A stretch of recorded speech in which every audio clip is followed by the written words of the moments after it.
Good morning, student. Today we will discuss about the loss of biodiversity. What are the reason behind the biodiversity loss and what type of losses we have faced till date. आज तक हम कितनी biodiversity loss को face कर चुके हैं, होती क्यों है, इसके बारे में हम लोग बात करेंगे. ठीक है. तो सबसे पहली चीज डाइवर्सिटी तब लॉस होती है जब कोई भी स्पीसीज एक्सटिंक्शन के लिए प्रोन होती है. अगर वो स्पीसीज प्रोन होती है एक्सटिंक्शन टू प्रोन होगी तो जो स्पीशीज है वो डाइवर्सिटी लॉस हो जाएगा उसका. कोई भी स्पीशीज के एक्सटिंक्शन होने के मोटे मोटे दो कारण बताए गए हैं.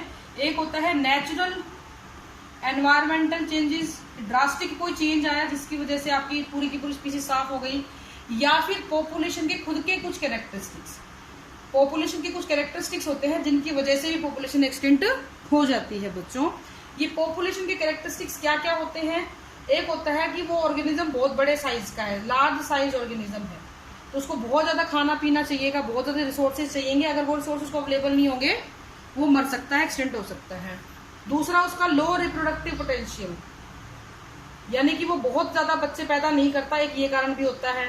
तीसरा, क्योंकि बच्चे कम पैदा करता है उसका खुद का जो पॉपुलेशन साइज होता है वो बहुत ही थोड़ा होता है, ये भी एक कारण होता है.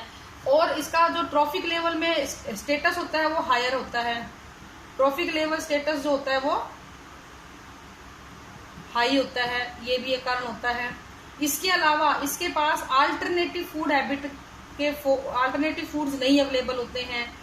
इसके रूट फिक्स्ड होते हैं, यानी कि जिस रास्ते पे ये चल रहा है खाने के लिए, भोजन के लिए, ये उन्हीं पे ट्रेवल करता है, इधर उधर नहीं जाता है. और सबसे इंपॉर्टेंट चीज, ये जेनेटिक वेरिएशन इसके अंदर कम आते हैं, क्योंकि अगर जेनेटिक वेरिएशन ले आता ना तो नेचुरल चेंजेस को ये अडेप्ट हो जाता है, लेकिन वो ये कर नहीं पाता.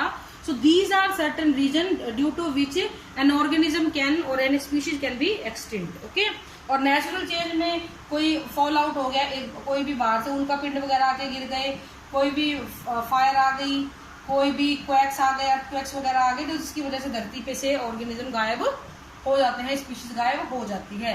तो एक्सटिंक्शन का मतलब होता है किसी भी फॉर्म में उस स्पीशीज का ना मिलना, ना वाइल्ड में, ना घरों में, ना कहीं भी ना मिले, उसको हम एक्सटिंक्शन बोलते हैं. एक्सटिंक्शन आज तक हमारे पास टाइप्स की हम अगर बात करें तो ये 3 प्रकार का बताया गया है बच्चों. पहला है नेचुरल एक्सटिंक्शन, दूसरा है मास एक्सटिंक्शन और तीसरा है anthropogenic extinction. Natural extinction, mass extinction and anthropogenic extinction. Natural extinction का मतलब होता है कि नेचर में अपने आप लेस अडेप्टेड स्पीशीज गायब हो जाएंगी, मोर अडेप्टेड स्पीशीज सर्वाइव कर जाएंगी. तो इस तरीके से लेस अडेप्टेड स्पीशीज धीरे धीरे धरती पे से साफ हो जाती हैं. और ये इतना स्लो प्रोसेस होता है कि हम इसको देख भी नहीं पाते, हमें पता ही नहीं चलता और ये हो जाता है. और इसके बहुत नुकसान भी नहीं होते हैं. ये एनवायरनमेंट में होने वाले बदलावों की वजह से हो सकता है, ये इवोल्यूशन की वजह से हो सकता है, ये किसी प्रेडेटर की वजह से कि उसका बहुत बड़ा शिकार हो गया तो वो गायब हो गई. तो इस तरीके के एक्सटिंक्शन जो नेचर में अपने आप होते चले जा रहे हैं उनको हम नेचुरल एक्सटिंक्शन बोलते हैं.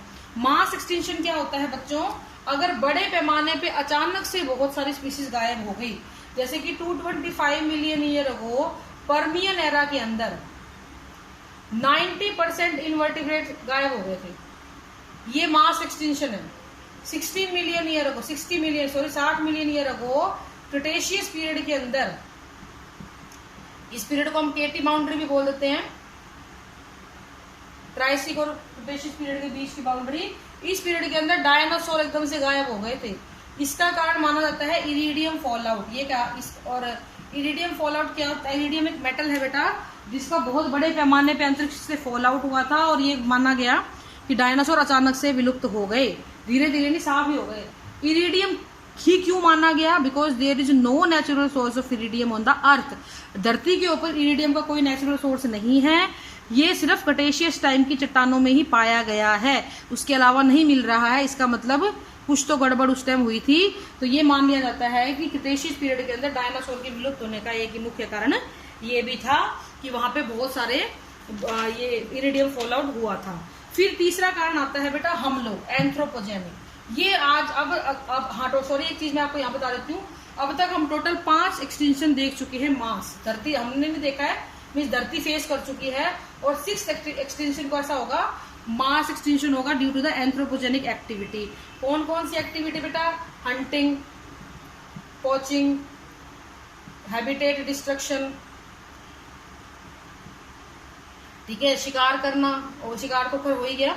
इसके अलावा ओवर एक्सप्लॉयटेशन करना, यानी कि बेसिकली जब हम रिसोर्सेज को, चाहे वो प्लांट हो चाहे वो एनिमल हो, जरूरत से ज्यादा यूज करना शुरू कर देते हैं, जरूरत से ज्यादा एक्सप्लॉयट करना शुरू कर देते हैं, तो हमारे को उसका नुकसान देखना पड़ता है। और छठी एक्सटेंशन जो हो रहा है वो हमारी वजह से ही होगा, इसलिए उसको एंथ्रोपोजेनिक एक्सटेंशन बोला गया है।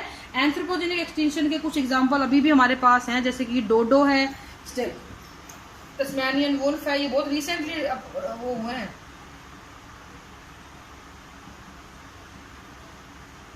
तस्मानियन वुल्फ, डोडो, पैंथर की कुछ वैरायटी, और वही स्टेलर सी काऊ,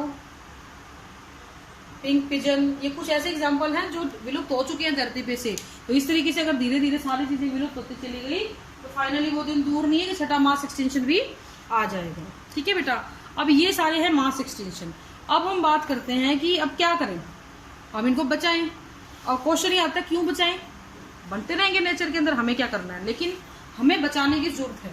तो अगला हेडिंग आपका क्या है कि हमें नेचर को बचाने की क्या जरूरत पड़ेगी। Why do we need to conserve the forest, why do we need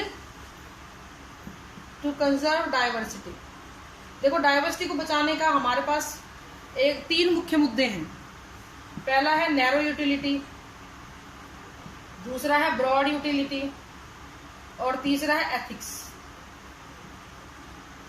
narrow utility का मतलब है कि जी एज ए इंडिविजुअल मुझे उससे कितनी चीजें मिल रही हैं, जंगलों से, रिसोर्सेज से कितनी चीजें हमें मिल रही हैं, उसको हम लोग क्या बोलते हैं, नैरो यूटिलिटी बोलते हैं।